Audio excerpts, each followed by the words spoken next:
السلام علیکم دوستو، میں ہوں محمد کامران اور آپ سب کو نالج زپ کی ایک اور قسط میں خوش آمدید۔ ویڈیو شروع کرنے سے پہلے دوستو، اگر آپ ہمارے چینل پر نئے ہیں تو ہمارے چینل کو سبسکرائب کریں، ویڈیو پسند آئے تو اسے لائک کریں، شیئر کریں اور اپنی قیمتی رائے کا اظہار کمنٹ باکس میں ضرور کریں۔ دوستو، صحیح بخاری کی حدیث نمبر 2579 میں ابو سعید خضری رضی اللہ تعالیٰ عنہ بیان کرتے ہیں کہ حضرت علی رضی اللہ تعالیٰ عنہ نے جب وہ یمن کے امیر تھے، رسول اللہ صلی اللہ علیہ وآلہ وسلم کے پاس غیر صاف شدہ سونے کی ڈلی بھیجی۔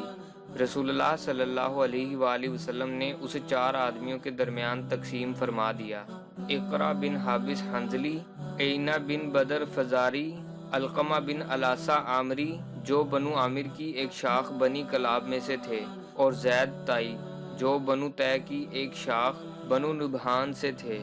اس پر قریش کے 9 مسلم سردار ناراض ہو گئے اور کہنے لگے، آپ نجد کے 9 مسلم سرداروں کو دے رہے ہیں اور ہمیں محروم رکھ رہے ہیں، حالانکہ ہم آپ کے قریبی ہیں۔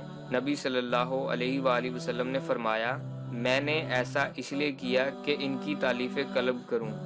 ایک شخص آیا جس کی داڑھی گھنی، رخسار ابھرے ہوئے، آنکھیں گہری، ماتھا آگے کو بڑا ہوا اور سر مونڈا ہوا تھا۔ وہ کہنے لگا، اے محمد، اللہ سے ڈر۔ آپ صلی اللہ علیہ وآلہ وسلم نے فرمایا، اگر میں اللہ تعالیٰ کا نافرمان ہوں تو اللہ تعالیٰ کا فرما بردار کون ہے؟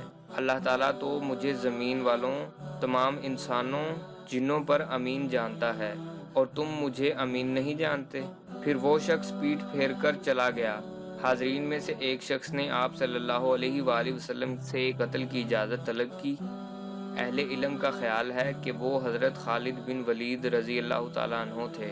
رسول اللہ صلی اللہ علیہ وآلہ وسلم نے اجازت تو نہ دی، مگر فرمایا، یقیناً اس کی نسل قبیلے میں ایسے لوگ ہوں گے جو قرآن پڑھیں گے مگر وہ ان کے حلق سے نیچے نہیں اترے گا۔ وہ مسلمانوں کو قتل کریں گے اور بت پرستوں کو چھوڑ دیں گے، انہیں کچھ نہیں کہیں گے۔ وہ اسلام سے یوں نکل جائیں گے جیسے تیز تیر اپنے نشانے کو پھاڑ کر نکل جاتا ہے۔